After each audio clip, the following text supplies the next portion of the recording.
Tadi sudah kita ceritakan tentang kisah bagaimana Abu Dujadah Syammah ibn Harith radhiyallahu anhu memberikan hak pedang yang diberikan oleh Nabi sallallahu alaihi wasallam yang menuntut haknya Allah dan Rasulnya di situ. Kisah yang lain teman-teman sekalian, kisah yang terjadi di perang Uhud yang tidak bisa luput dari seorang beriman adalah kisah sahabat yang mulia Hanzalah radhiyallahu anhu. Hanzalah radhiyallahu anhu adalah seorang sahabat yang menikah di hari Jumat malam. Menikah di hari Jumat malam. Dan perang Uhud terjadi di Sabtu pagi, di waktu duha. Hanzalah radhiyallahu anhu menikah malam itu, kemudian memang dia belum bergaul, dia belum menggauli istrinya. Dia sempat ikut berjamaah sholat subuh bersama Nabi SAW. Pada saat dia pulang, dia bergaul untuk menggauli istrinya, sehingga dia dalam keadaan junub. Baru saja dia selesai bergaul dengan istrinya, masih dalam keadaan junub, belum mandi, terdengar panggilan seruan dari utusan Nabi SAW kepada seluruh muslimin di Madinah, jihad, jihad. Dan panggilan seperti ini berarti wajib bagi laki-laki muslim untuk ikut. Maka dia pun tidak menunggu, langsung saja dia keluar dalam kondisi masih junub, bergabung dengan pasukan muslimin. Waktu bergabung dengan pasukan muslimin, salah satu korban di Uhud yang mati syahid. Sebenarnya bukan kita katakan korban ya, justru ini kemenangan. Karena hakikat dari seorang muslim ikut jihad adalah mati syahid. Kedua baru menang. Jadi dia tidak kenal namanya kalah. Kalau dia terbunuh itu target utamanya kena masuk surga tanpa hisab. Sementara kalau dia menang adalah target yang kedua. Hanzalah radhiyallahu anhu adalah salah satu sahabat yang dikaruniai oleh Allah syahadah, mati syahid. Waktu jenazahnya ditemukan setelah selesai perang Uhud, maka Nabi SAW waktu melihat ke arahnya mengalihkan pandangan matanya. Lalu kemudian para sahabat bertanya, "Ya Rasulullah, ada apa dengan Hanzalah? Kenapa anda alihkan pandangan anda?" Ada dua riwayat. Yang pertama kata Nabi SAW, "Aku melihat istrinya dari bidadari menjemputnya." Riwayat yang lain adalah, "Aku melihat para malaikat memandikannya." Karena dia dalam keadaan junub, maka dimandikan oleh para malaikat sampai keluar julukannya Ghasilul Malaikah, orang yang dimandikan langsung oleh malaikat.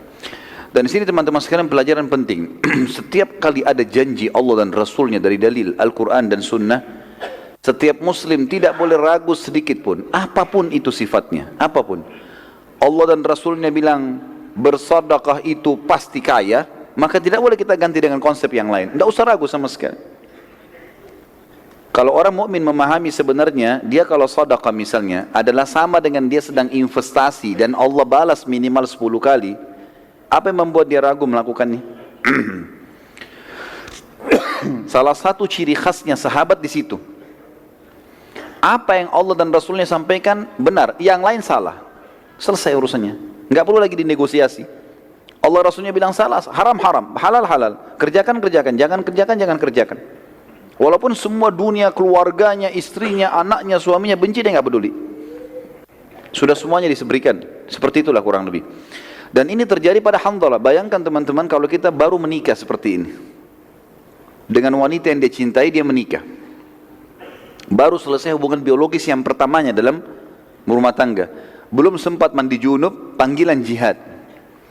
Kita nggak usah jauh-jauh bicara jihad. Antum sekarang kalau malam pertama, kira-kira subuh di masjid nggak? Hah? Ada yang tanya ke saya itu di pengajian, "Ustadz, apa hukumnya tidak sholat subuh di masjid kalau malam pertama?" Saya bilang dosa ini, nggak ada udurnya.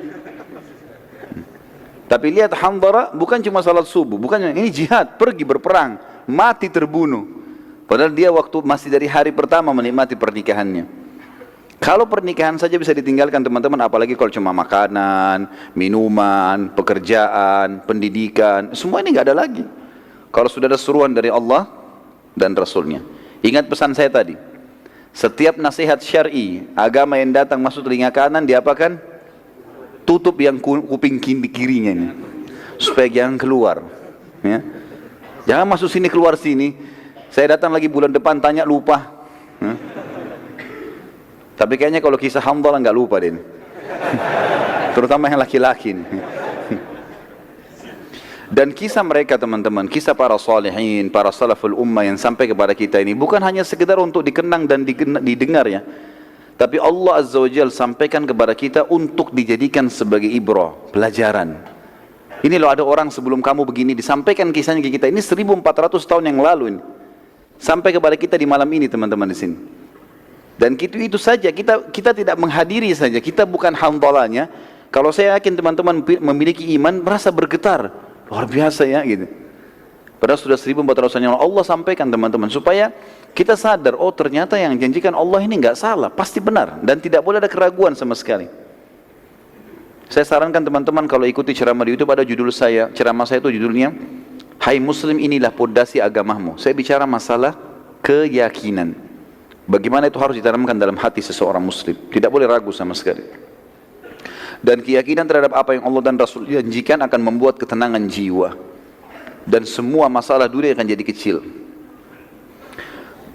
Kisah yang unik juga yang terjadi di Uhud teman-teman sekalian, kisah dua orang, Khuwairik, pendeta Yahudi, dan Kazman, salah satu penduduk asli Madinah. Pada saat seruhan Nabi SAW dikumandangkan hari Sabtu pagi di waktu duha, jihad, Khuwairik ini pendeta Yahudi, dia dengar. Tiba-tiba Khuwairik dalam riwayat Sahih dikatakan berdiri lalu memotivasi para Yahudi dari menara benteng mereka. Hai Yahudi, keluarlah, masuk Islamlah. Kalian tahu Muhammad adalah utusan Allah. Demi Allah kalian membaca dalam kitab kalian Taurat, ciri-cirinya disebutkan nenek moyang kalian hijrah ke Madinah gara-gara Nabi ini. Sekarang dia kumandangkan jihad, mati masuk surga.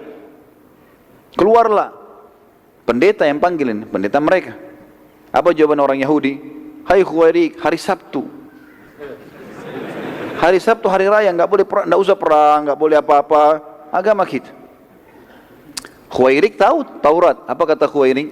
Tapi ada dalam kitab Taurat isi ayat yang diperintahkan kepada Musa alaihissalam, karena nabi-nabi sebelum Nabi Muhammad SAW hidup sezaman, seperti Nabi Musa alaihissalam sezaman dengan mertuanya Syuaib alaihissalam.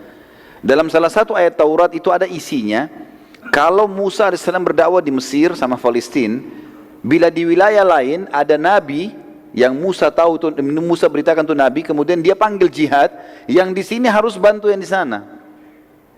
Baiklah, kalian tidak beriman pada Muhammad, tapi kalian tahu dia nabi, Yahudi semua tahu. Ikuti ayat Taurat, bantu dia, minimal bantu. Sama jawabannya, kami enggak mau ini hari Sabtu, orang enggak boleh perang hari Sabtu, hukum Taurat, alasan. Macam-macam. Kata Khuwairik, kalau begitu saya sendiri akan pergi. Dia jalan sendiri dari benteng Yahudi menuju ke masjid Nabi SAW waktu Nabi lagi susun pasukan. Lalu dia mengatakan, Ya Rasulullah, bukan lagi panggil nama Nabi SAW, karena orang Yahudi suka kurang ajar, panggil nama Nabi SAW gitu kan. Dia mengatakan langsung, Ya Rasulullah, asyhadu an la ilaha illallah wa anna Muhammad Rasulullah. Langsung syahadat, gak pakai tanya-tanya apa-apa ini. Nabi SAW sambut dia. Dia mengatakan, Ya Rasulullah, saya ingin ikut berperang. Kata Nabi SAW, bergabunglah dengan pasukan muslimin. Sudah selesai, ikut perang. Waktu berkecamuk perang teman-teman sekalian, rupanya Khuwairik dibunuh oleh orang Quraisy, mati. Waktu Nabi SAW kumpulin jenazah muslimin, ada jenazahnya Khuwairik. Nabi SAW senyum waktu lihat jenazahnya. Para sahabat mengatakan, kenapa ya Rasulullah? Ini seperti kasus tadi Hanzalah, tapi ini berbeda. Kata Nabi SAW senyum, kalau siapapun yang ingin melihat penghuni surga belum pernah sujud sekalipun, ini orangnya. Ini orang baru syahadat di waktu duha. Duhur kan belum masuk ya. Sebelumnya subuh dia belum ada kewajiban, masih dalam keadaan Yahudi. Duhur belum tiba wajib, dia meninggal di waktu duha, baru syahadat, berapa jam kemudian mati syahid. Siapa yang ingin melihat penghuni surga yang belum pernah sujud sekalipun, ini orangnya. Kebenaran agama Islam. Siapapun yang syahadat, asal dia tulus, masuk surga.